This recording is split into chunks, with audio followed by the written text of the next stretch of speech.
حضر الآية، الآية في من بدايتها إلى نهايتها، حنفصلها تفصيل إن شاء الله. محمد موجود؟ محمد في التيك توك؟ السلام عليكم أخي أنس. حيا الله أستاذ محمد.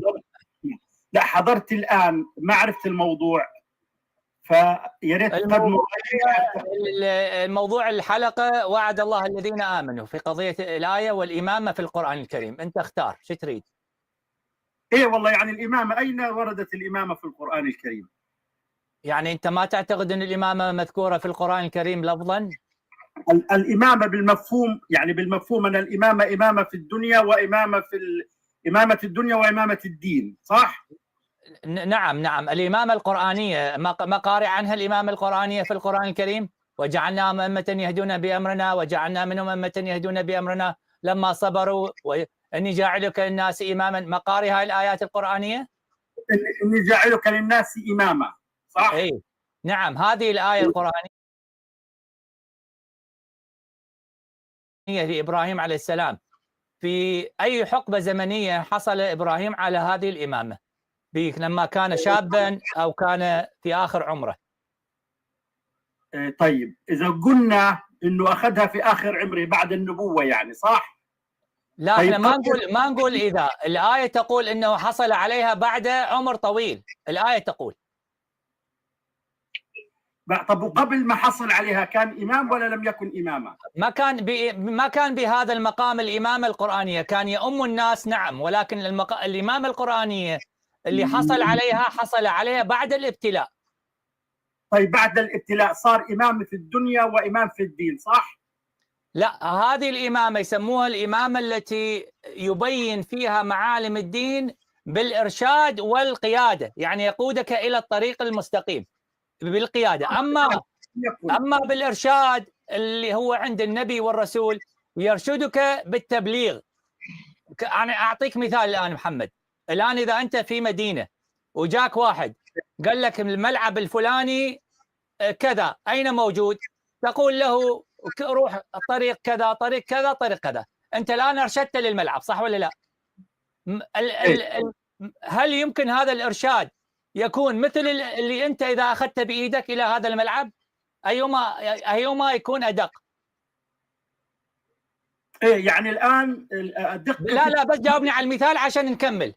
الآن يجاك واحد أعطيته إرشادات، أو أنت قلت له تعال اصعد وياي بالسيارة أو اتبعني بالسيارة، أيهما يكون أدق في الوصول إلى أكيد. فشوف النبي والرسول هو الذي يبلغ الناس في الكلام. أما الإمام اللي هو كانت عند إبراهيم وعند نبينا صلى الله عليه وآله وبعض الأنبياء، هذه الإمامة هي القيادة في الدين والدنيا، يعني هم المبينين بالفعل والقول. بالفعل والقول. فهمت يعني سيدنا إبراهيم، لحظة شوي، يعني سيدنا إبراهيم قبل أن يكون إماما للناس ما كان يبلغ بالمفهوم اللي انت حكيته. لا كان يبلغ بالتبليغ بالرساله، يبلغ لهم، يقول لهم صلوا صوموا كذا كذا، يؤمهم بالصلاه. لكن المقام الذي هو اللي حصل عليه كان اعلى مقام من اللي كان عليه. والا لماذا الله تعالى يبتليه بهذه الامتحانات، ان يذبح ابن اسماعيل وان ياخذ زوجته هاجر الى البريه، لا زرع ولا ماء، كل هذه الابتلاءات لما اتمها قال إني جاعلك للناس إماما، صح ولا لا؟ صحيح تمام. طيب مين كان إمام إبراهيم قبل أن يصبح إماما؟ لا هو إبراهيم إمام، لأنه بعد إبراهيم عليه السلام آية إبراهيم بينت معالم الإمامة. طيب ماشي. كم عدد أولي العزم محمد؟ في القرآن وردوا 25. لا أولي عزم 5. 5. نوح، إبراهيم، موسى وعيسى ونبينا صلوات الله عليهم أجمعين، صح ولا لا؟ هؤلاء أصحاب شرائع، لهذا سمي بأولي العزم، كانوا معهم شريعة. تمام؟ لا أصحاب شرائع هم الرسل أصحاب شرائع. لا الرسل في 313 رسل، وليس كلهم أصحاب شرائع. الذين جاءوا بالشرائع هم نوح وإبراهيم وموسى وعيسى ونبينا، هكذا الهام. النبي والرسول. طب لا خلينا بالإمامة أفضل. إيه تفضل سيد ميثم، إذا أنت تريد هم تتداخل تفضل. لا خلينا عشان الفرق بين الامام والنبي، ايش الفرق؟ شوف، الامام لا يشترط ان يكون نبيا ولا يشترط ان يكون رسولا. الامام قد يكون اماما من غير نبوة وغير رسالة، او قد يكون نبيا واماما، او قد يكون نبيا ورسولا واماما. فالامامة هو القيادة في الدين والدنيا. اذا تريد اقرا لك حديث الامام رضا عليه السلام بعد ما اذا سيد هيثم عنده، اقرا لك حديث الامام رضا. الامام هو المبين للشريعة بكل مفاهيمها، بالفعل وبالشريعة، بالفقه، بالاصول والفروع. يوحى اليه، الامام يوحى اليه وكيفيه الوحي ياتيه. لا، الرساله شوف، وحي الرساله متعلق بالرسول. الامام ما له علاقه بالوحي. ممكن انه الامام يكون محدث ولكن لا ياتي بشريعه جديده. الشريعه تاتي عن طريق الرساله، فالرسول هو الذي ياتي بالصحف او بالقران او بالانجيل او التوراه. اما الذي يتبعه من بعده فيكون مبين لهذه الشريعه، كما كان اسحاق ويعقوب والانبياء اللي ما بين ابراهيم وبني اسرائيل كانوا مبينين لشريعه ابراهيم. ابو كريم، مثل ما كان عمر في الصفديه، ابن تيميه يقول وعمر من افضل اولياء الله الذين ياخذون عن الله بغير واسطه نبي. عمر ما يحتاج نبي، مباشره ترانسيت، رابط خط مباشر. النبي او الرسول ياتيه جبريل بالوحي، هل ياتي جبريل مثلا ولا محرم على الامام ان ياتيه؟ لا يا اخونا محمد شوف، خلينا شوي نسلسل. انت مبين اليوم ما شاء الله عليك متسلسل معي. ابو كريم هو قال لك وحي رساله ما في كل يوم عمر سيدنا، خلينا من عمر، وحي رساله. مو انت فهمته، هو خلي شويه. لا، مو انا حبين له الان المقصد بالوحي الرساله. ابراهيم عليه السلام كان عنده صحف، اسحاق كان عنده رساله لو ما عنده رساله، ولا كان تابع لابيه؟ تابع لابيه يعني. احسنت. اذا هو كان نبي وامام، وجعلناهم ائمه يهدون بامرنا. اذا هذا المنصب اللي كان عند اسحاق كان نبي يتنبأ من النبأ، ممكن يعطيه نبوة بالمستقبل، لكن ليس يأتيه برسالة جديدة، يكون مبين لشريعة إبراهيم. وضحت الفكرة؟ يعني الإمام وهكذا كان يعقوب النبي صلى الله عليه وآله، لأنه ختم النبوة والرسالة، فبعد لا داعي لنبي ورسول، خلاص يحتاج فقط الإمام. الإمام تابع للنبي للرسول. الإمام تابع لأولي العزم. مثلا إبراهيم كان عنده أئمة يتبعونه في تبيين شريعته. موسى كان عنده نقباء في تبيين شريعته. بس اسمح لي ابو كريم، مو فقط، لحظه اخونا العزيز، ليس فقط انه يتبعونه الائمه، لا، انبياء تتبعه، تؤمن به وتتبعه، تتبع الامام. ابراهيم عليه السلام لما قال له الله تبارك وتعالى إني جاعلك للناس إماما، مو فقط لقومك، للناس، لكل الناس، واضح؟ فاتبعه الناس، وحتى الأنبياء الذين جاءوا من بعده هم تبع له. ودليلين من القرآن الكريم. تفضل. هذا بسم الله الرحمن الرحيم. اسمعني أرجوك، لا تقاطعني، أنا ما قاطعتك أرجوك. يقول بسم الله الرحمن الرحيم: فآمن له لوط وقال إني مهاجر إلى ربي إنه هو العزيز الحكيم. لوط نبي آمن لإبراهيم، اتبع إبراهيم. لذلك الملائكة حينما جاءت بالعذاب إلى قوم لوط ما ذهبوا مباشرة، ذهبوا إلى الإمام، إلى إبراهيم.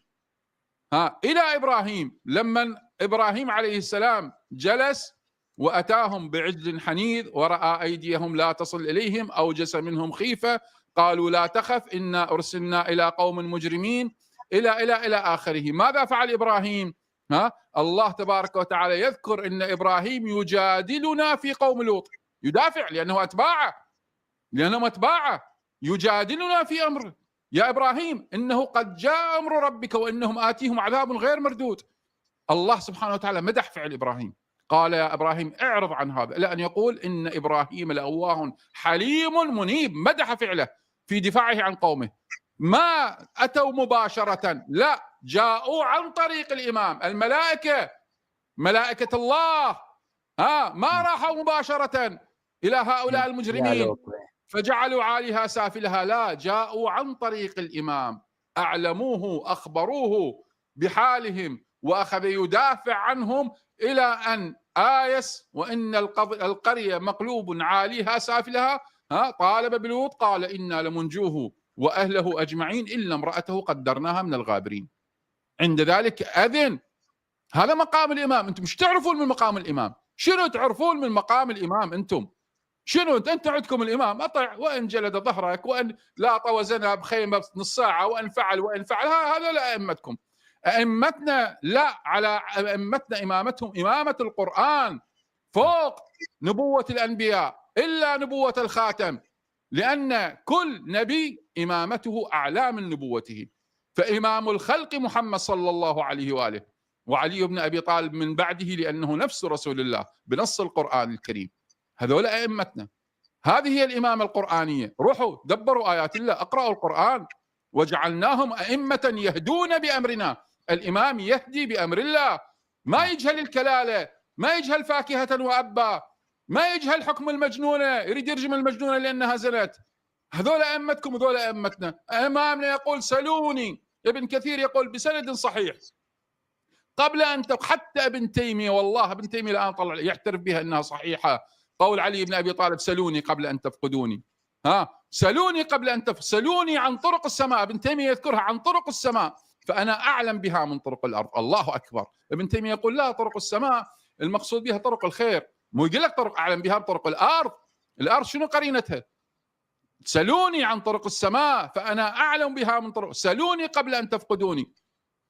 ويجي صبيغ ابن عسل إلى عمر يسأل عن الذاريات يضربه حتى يدميه، ويأتي ابن الكوى يسأل علي بن أبي طالب نفس السؤال، ما الذاريات؟ قال له الرياح. إنسان يجهل، إمام جاهل يضرب السائل، وإمام عالم يعلم السائل. هذا الفرق بين إمامنا وإمامكم. هذه إمامتنا وهذه إمامتكم. بس أخونا محمد، شوف هذا كلام الإمام رضا عليه السلام يبين معنى الإمامة. رواية طويلة وهي صحيحة موجودة عندنا في عيون أخبار رضا وموجودة أيضا بالكافي. يقول الإمامة من تمام الدين، ولم يمضي صلى الله عليه وآله حتى بين لأمته معالم دينهم وأوضح لهم سبيلهم وتركهم على قصد الحق، وأقام لهم عليا عليه السلام علما وإماما، وما ترك شيئا يحتاج إليه الأمة إلا بينه. فمن زعم أن الله عز وجل لم يكمل دينه فقد رد كتاب الله عز وجل، ومن رد كتاب الله تعالى فهو كافر. هل يعرفون قدر الإمامة ومحلها من الأمة فيجوز فيها اختيارهم؟ أن الإمامة أجل قدرا وأعظم شأنا وأعلى مكانا وأمنع جانبا وأبعد غورا من أن يبلغها الناس بعقولهم أو ينالوها بآرائهم أو يقيموا إماما باختيارهم. أن الإمامة خص الله بها إبراهيم الخليل عليه السلام بعد النبوة والخلة مرتبة ثالثة وفضيلة شرفه بها وأشاد بها ذكره، فقال عز وجل إني جاعلك للناس إماما، فقال الخليل سرورا بها ومن ذريتي قال الله عز وجل لا ينال عهد الظالمين، فأبطلت هذه الآية إمامة كل ظالم إلى يوم القيامة، وصارت في الصفوة. ثم أكرمه الله عز وجل بأن جعلها ذريته أهل الصفوة والطهارة، فقال عز وجل ووهبنا له إسحاق ويعقوب نافلة وكلا جعلنا صالحين وجعلناهم أمة يهدون بأمرنا وأوحينا إليهم فعل الخيرات وإقام الصلاة وإيتاء الزكاة وكانوا لنا عابدين. فلم يزل في ذريته يرثها بعض عن بعض قرنا فقرنا حتى ورثها النبي صلى الله عليه وآله. فقال الله عز وجل إن أولى الناس بإبراهيم للذين اتبعوه وهذا النبي والذين آمنوا والله ولي المؤمنين. فكانت له خاصة فقلدها صلى الله عليه وآله عليا بأمر الله عز وجل رسم ما فرض الله عز وجل، فصارت في ذريتي الأصفياء الذين آتاهم الله العلم والإيمان، بقوله عز وجل وقال الذين أوتوا العلم والإيمان لقد لبثتم في كتاب الله إلى يوم البعث، فهي في ولد علي خاصة إلى يوم القيامة، إذ لا نبي بعد محمد صلى الله عليه وآله. فمن أين يختار هؤلاء الجهال أن الإمامة هي منزلة الأنبياء وإرث الأوصياء؟ إن الإمامة خلافة الله عز وجل وخلافة الرسول ومقام أمير المؤمنين وميراث الحسن والحسين. إن الإمامة زمام الدين ونظام المسلمين وصلاح الدنيا وعز المؤمنين. إن الإمامة أس الإسلام النامي وفرعه السامي، بالإمام تمام الصلاة والزكاة والصيام والحج والجهاد وتوفير الفيء والصدقات وإمضاء الحدود والأحكام. إلى آخر الرواية الجميلة اللي هي الرواية يعني من أعظم ما وصف الإمام فيها للإمام. قبل أن أرجع إلى الأخ أبو نوفل، الأخ خلي يأخذ بعذرة أخونا محمد، أخذ الأخ مسلم وهو من السنة أظن، وكذلك أهل السنة. بس بقي بس شيء واحد إذا تسمحوا لي. الأخ أبو نوفل قبل قليل قال إنه الصوت العالي، إذا إنسان يقرأ بالصوت العالي في الركوع أو في السجود هذا ينافي الخشوع، ويقول أتحدى واحد يقرأ صوت يعني بلغة التحدي، معناه أن ليس هناك قراءة سيد وعد، هناك دعاء ما يخالف، وليس القراءة تكون اعطيني مجال، التكبير. اعطيني مجال. لا لأصحح شكرا. السجود ليس هناك قراءة. الآن أبو علي قرأ رواية حفظه الله وأدام الله عز المستبصرين